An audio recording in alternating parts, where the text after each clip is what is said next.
What is up, guys? Randomonium here. We're going to be covering patch 9.3. I don't normally do patch notes videos, but I felt like this patch was so large that I had to do a video to talk about it from kind of my perspective, which is more like the champion roles and team compositions and things like that.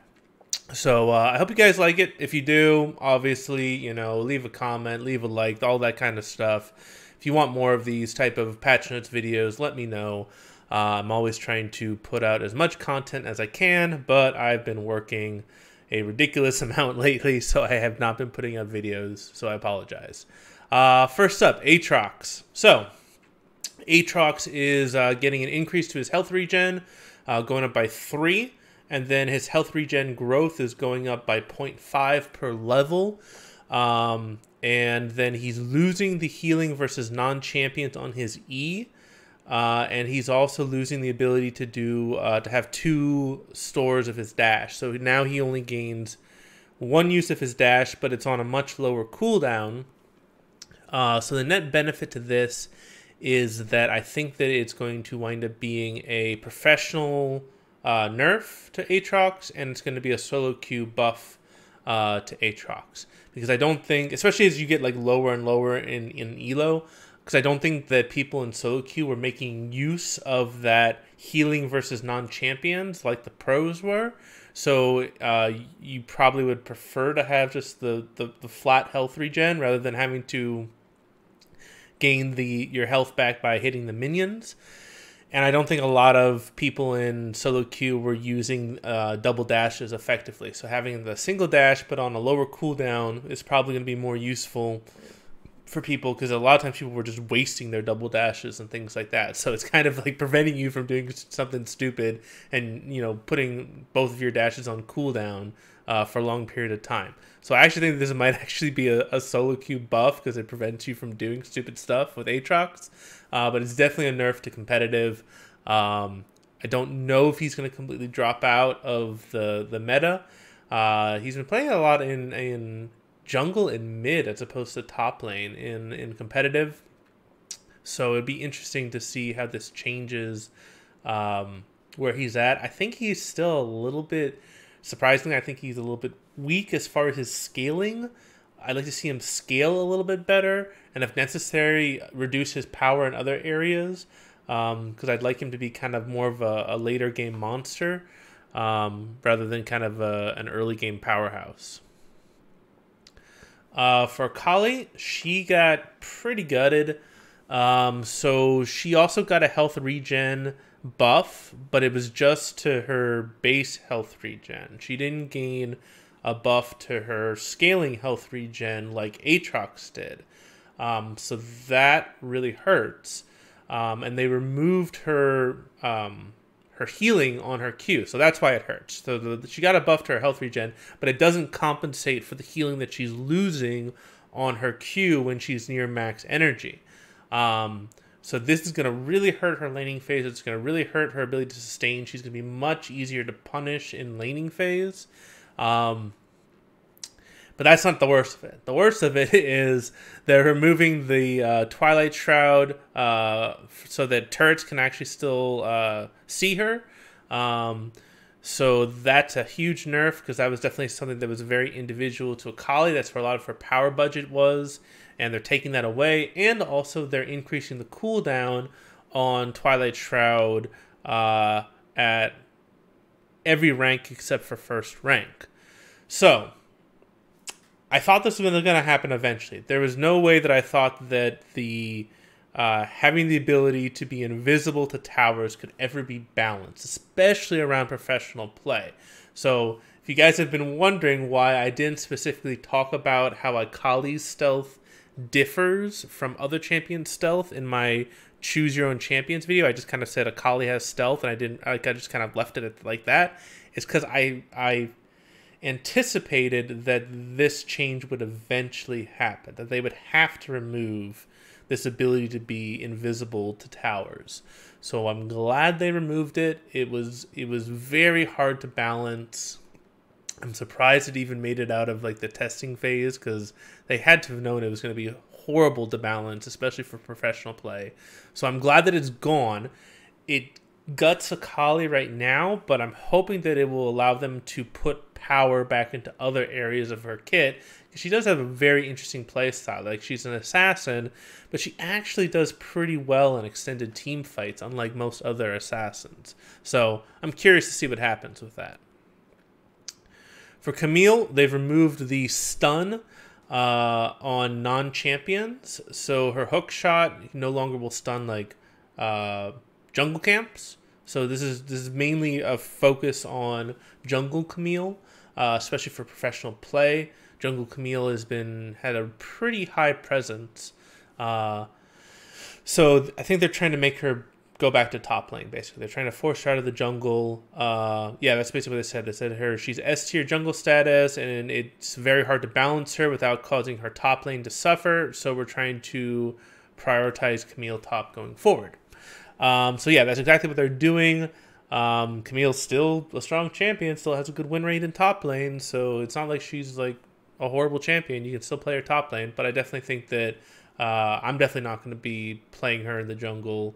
And yeah, if you want to continue to play her in the jungle, you can. It's just going to be a bit harder to make her work effectively.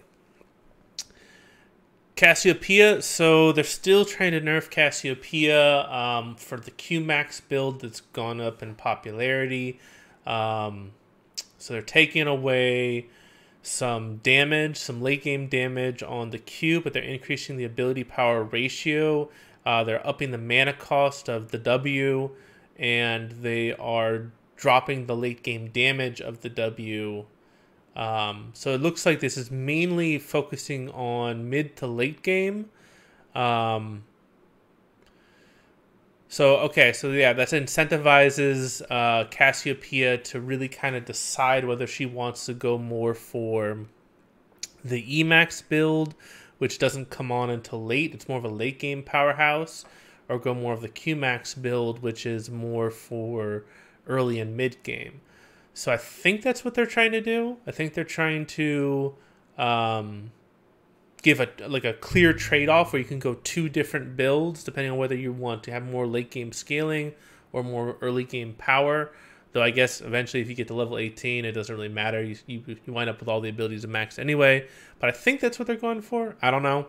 But yeah, Cassiopeia will continue to be very powerful in professional and in solo queue play. For Irelia, so this is another kind of almost mini rework that they're kind of doing to her. So they're increasing her health growth by 10. They're increasing her armor by 2, so she becomes a bit tankier. And then they're changing her passive. So it used to be, let's talk about what it used to be. So it used to be that for each stack, she gained on-hit damage that scaled with 4% of her bonus attack damage. So it had a max of 4 stacks, so it scaled at most with 16% bonus attack damage. Then when she reached max stacks, she would gain attack speed. She would gain 30 to 50% attack speed once she gained max stacks. Now they've changed it so that it's basically reversed. So she gains attack speed for each stack that she has. She gains 8 to 12% attack speed per stack, caps up to 5 stacks. So she winds up gaining more attack speed, but she needs to get that one additional stack in order to proc the passive. And then when she gains max stacks, then she gains a massive amount of on-hit damage that scales with 25% of her bonus attack damage. So the scaling is actually like 0.1 higher on the on-hit damage. So that's definitely a buff once you have it fully stacked. The problem is that you have to get it one more stack to get it fully stacked, and you're losing out on that on-hit damage for the first 5 auto attacks now.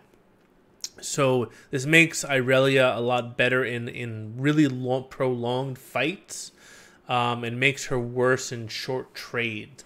So it looks like they're trying to make her more like maybe a cross between like Jax and Yasuo, where they want you to be dashing around a lot like Yasuo to kind of build up the stacks, and then make her more auto attack focused like Jax. I don't know if it's going to work, but it's kind of an interesting direction that they're taking her. For her Q, they restored a little bit more power to the bonus damage to minions, so I think they felt that they nerfed her a bit too hard on that. For her W, they changed it so that it gains 50%. So now it's 50% reduced physical damage, but 0% reduced magic damage. So what this basically does, it basically says no more mid lane Irelia, unless you're counterpicking like an AD assassin or like an Aatrox or an Urgot mid lane or something like that. But even then, I don't even know if you would want to pick the Irelia into an Aatrox or an Urgot. So I think that mid Irelia might be dead, and she's going top lane. So yeah, that's interesting. So they're gonna push her back into top lane. I think that's because they were having difficulty balancing her in the mid lane. And it looks like they're pushing her more to being a auto attack focused champion rather than an ability focused champion. So that's neither good nor bad. That it's just different, and some people are gonna like it, and some people are gonna hate it. Champion first encounter VOs, so more of them are going to happen. Marksmen items, so they said that the goals are crit users are excited about their core build again. Crit builds are generally more satisfying in normal play without becoming problematic in pro play, and crit users can fit defense into their core builds if they need to. All good things. So let's see how they actually accomplish that. So they're bringing back Cloak of Agility, 800 gold, 20% critical strike chance. Infinity Edge, they're kind of reverting it. So 3,400 gold gives you 80 attack damage, 25% critical strike chance. No longer doubles your critical strike chance. Now increases your critical strike damage by 25%. So the old one was 50. So, the really old one, you gained 50% bonus increase critical strike damage, and then they removed the true damage conversion. And then for Molten Edge, they basically did similar things. So yeah, this makes it so that you potentially could go first item Infinity Edge now. And they changed the build back. So now it's BF Sword, Pickaxe, Cloak of Agility, plus 425. Which might be a little bit easier to get to, rather than having to go double BF Sword. So overall, I think it's a net buff to Infinity Edge. Essence Reaver, so cost went up, 200 gold, built by Pickaxe, Caulfield's Warhammer, Cloak of Agility, 425 gold. So similar to Infinity Edge, except instead of a BF sword, you're getting a Caulfield's Warhammer. So okay, so that's interesting. So that kind of makes it so that you could go like a pickaxe, and then you could still go either direction, whether you wanted to go Infinity Edge or Essence Reaver. I don't know if that's going to be useful or not. Attack damage is down to 60, so your trade-off is 20 attack damage, but now you get 20% cooldown reduction, 25% critical strike chance, so that's the same as Infinity Edge. Your basic attacks refund 1.5% of missing mana, and they remove the Essence Flare. So basically, Essence Reaver is 200 gold less. You get 20 less attack damage, but you gain 20% cooldown reduction, and you gain the refund on missing mana. So that's the difference between Infinity Edge and Essence Reaver. I could see some cases where you'd buy both. I could see some cases where you only buy Infinity Edge, but this is kind of cool. It gives kind of very clear trade-offs for what you're going for. Spear of Shojin. So this was an item that was featured on Nexus Blitz for a little while. It's finally making it into the game. Looks like it's replacing some of the stuff with Essence Reaver.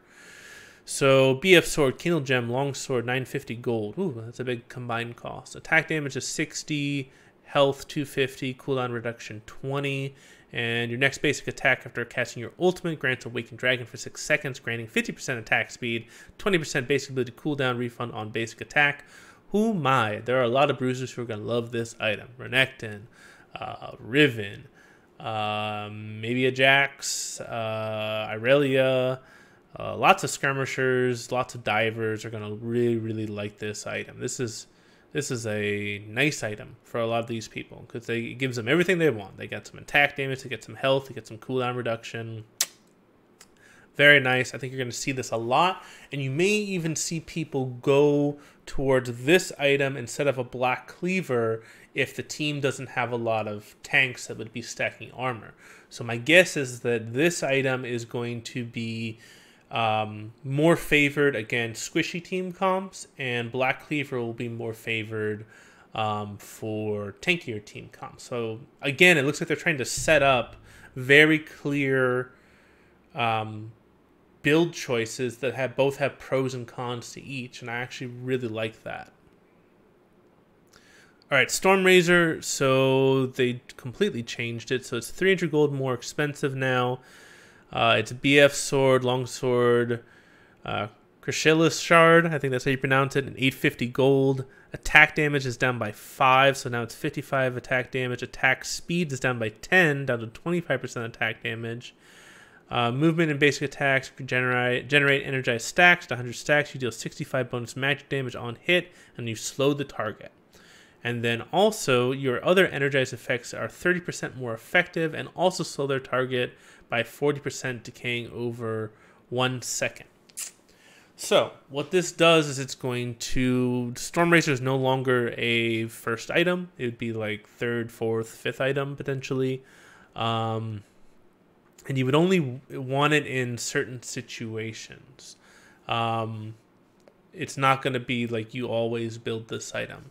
So things that can be used for, so you could use it with Static Shiv to basically gain the chain lightning that slows every target it hits. So that's pretty damn useful for team fighting or for kiting in certain team compositions.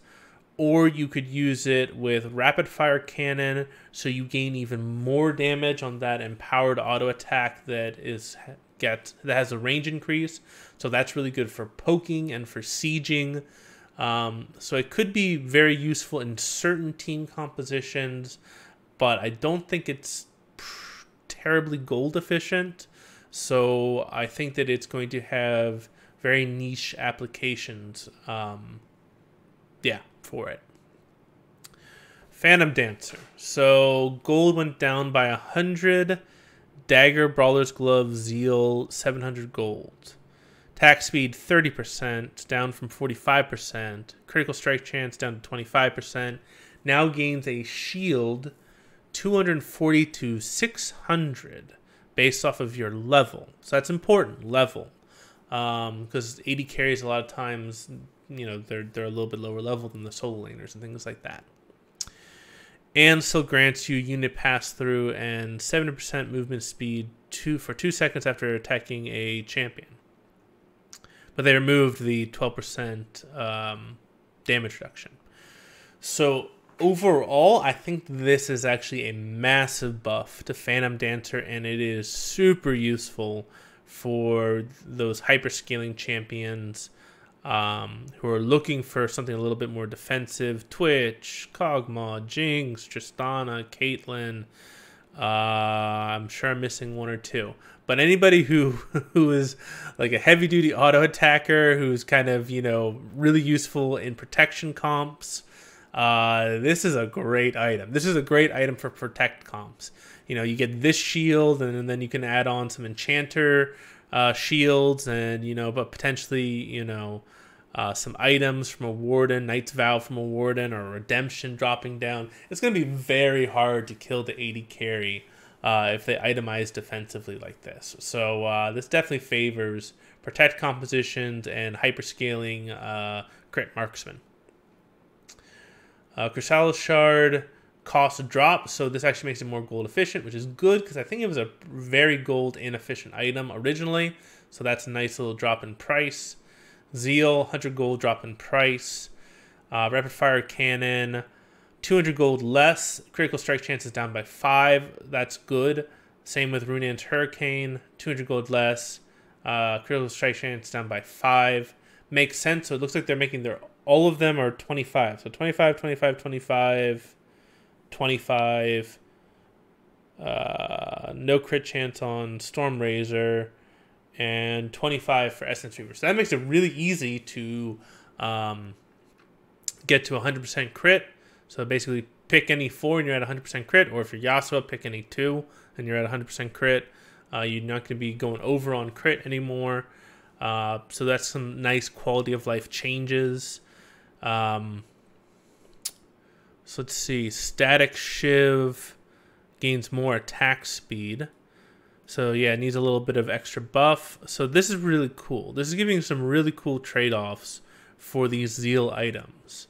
So you got Phantom Dancer for the defensive stats, but you take... I think you wind up taking a hit on the attack speed. You have a little bit less attack speed than the other items. Then Rapid Fire Cannon, obviously you get the longer range with the Empowered Auto Attack. With Runeans, you get the Bolt. Static Shiv, you gain the Chain Lightning. So it's setting you up so that in different situations, you're going to want different items, and it gives you a lot of build variety. So that's really cool. I really like it.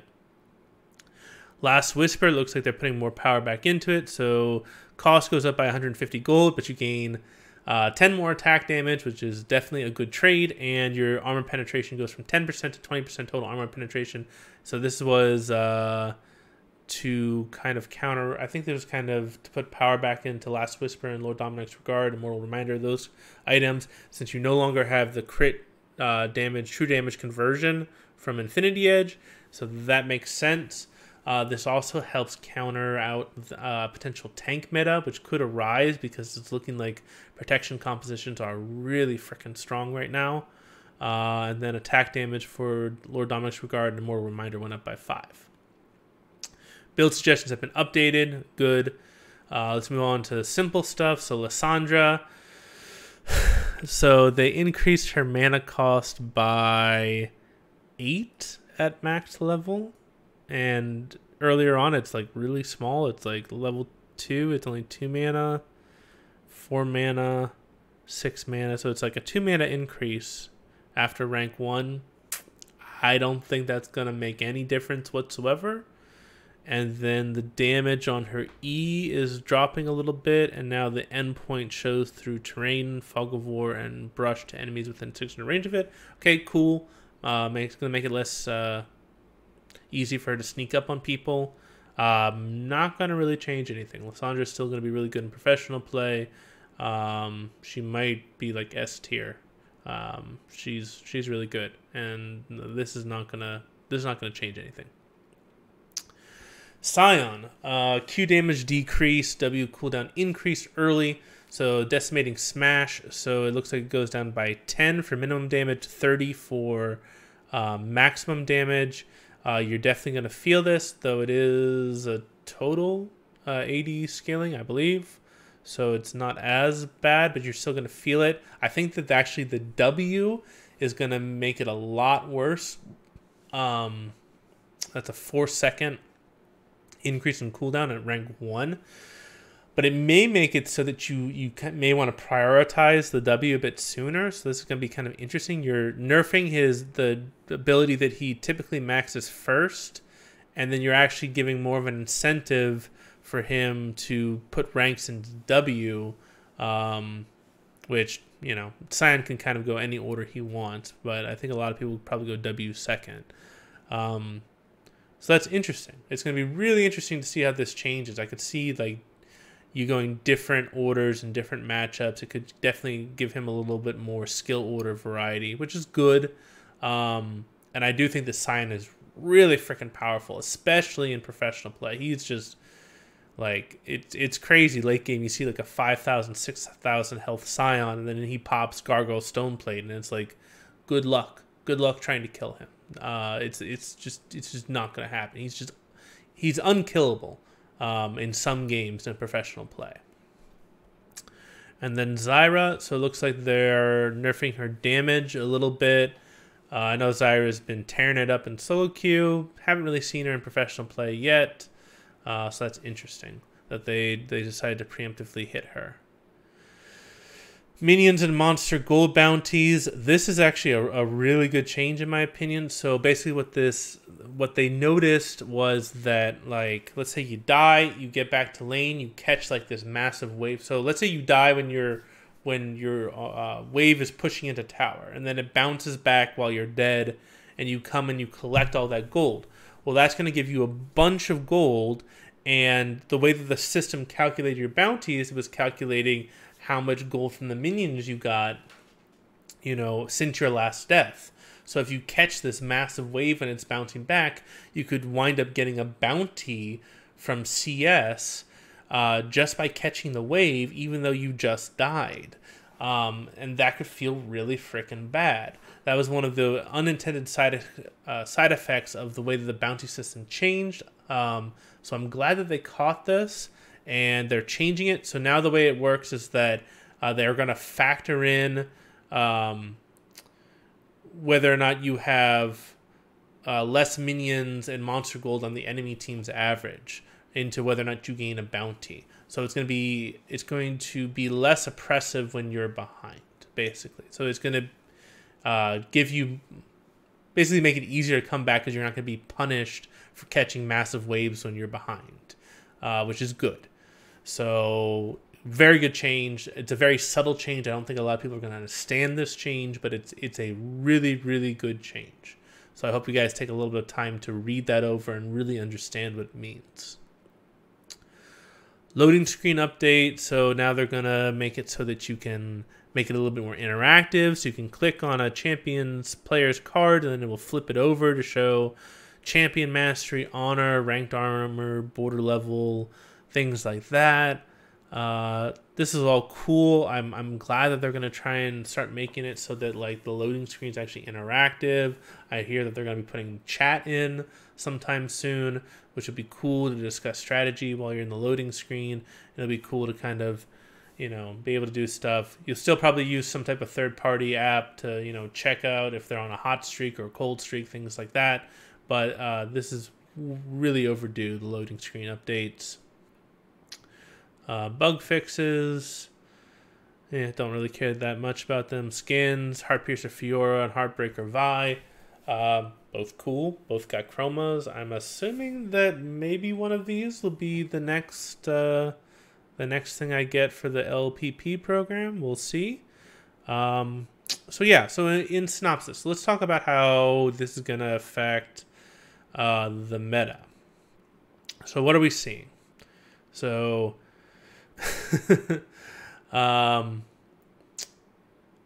so we got Akali getting nerfed, we got Irelia getting nerfed, we got Sion getting nerfed, we got Aatrox getting nerfed, and Urgot didn't get nerfed. So Urgot's kind of now god tier in professional play.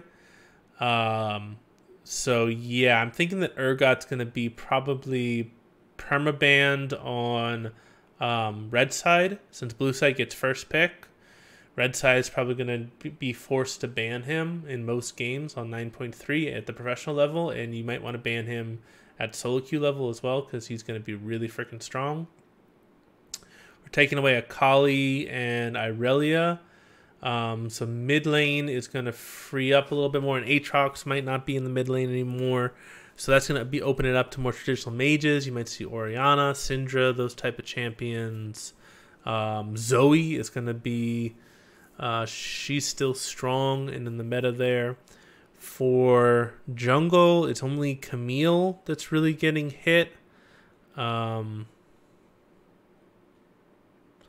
so it's really only Camille that's going to get hit.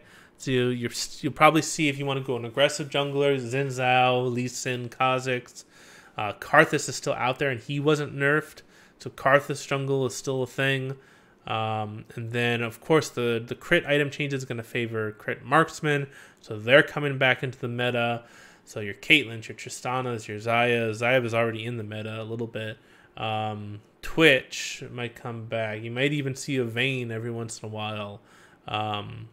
Yeah, so you're going to see a real shakeup in bot lane with all these item changes. It's going to be really interesting. You might see some more bruisers come back into the meta with Spirit of Shojin. So we might see some more bruisers in the top lane. coming back, or more bruisers in the jungle coming back. Mainly, divers, skirmishers. That's what I mean when I say bruisers. And then support, there wasn't really any support changes. So Braum, Tom Kench are probably going to be the big ones. Here, I'll bring up the thing I got here. So if you haven't seen this yet, surprise. But this is something I've been working on to kind of predict which teams are going to win based off of team compositions. I posted something on Summer School about it, so I'll put that in the link below. So you guys can check that out, and you can see explain it a little bit more. But basically what I've been able to do is about 85% of the time I can figure out which team is going to win after champion select. So that's kind of the takeaway, the TLDR. But you can see that for the most part, like top lane, it's Sion, Urgot, a little bit of Victor, a little bit of Kennen. Akali is going to be gone. So they'll probably still pick Sion.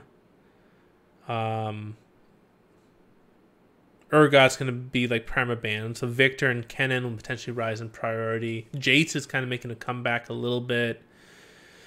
So yeah, it's going to be interesting. It's going to be really interesting. You might see a lot of Urgot banned on red side and then Sion picked up on blue side.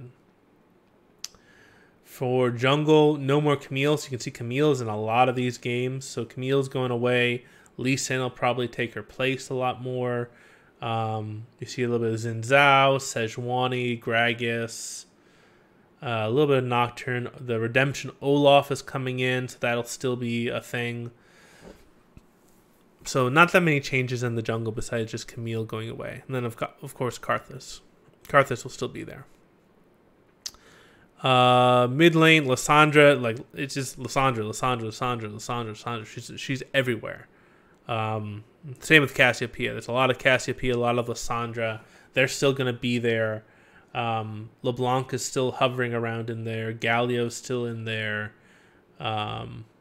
Zoe is still in there. Ryze is still in there.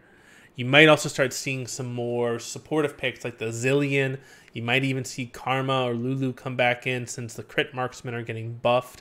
So crit marksman being buffed is going to change how powerful more supportive champions are and protect comps are as a whole. So instead of the tradition we're seeing in bot lane right now is Lucian, Kai'Sa, Ezreal. Those are the big three.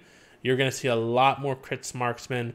Kai'Sa, sorry, not Kai'Sa, what am I saying? Xayah, Sivir. Those are kind of the two that were already getting played a bit that are going to get played a lot more. Caitlyn may be back. Tristana may be back.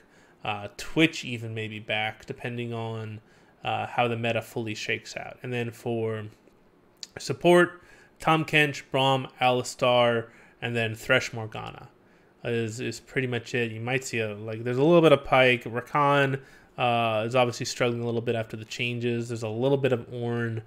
But yeah, that's kind of it. So overall, Protect comps I think are still the way to go. I think Protect comps at the professional level are definitely like the safest type of comps you can run. They're like the lowest risk, highest reward.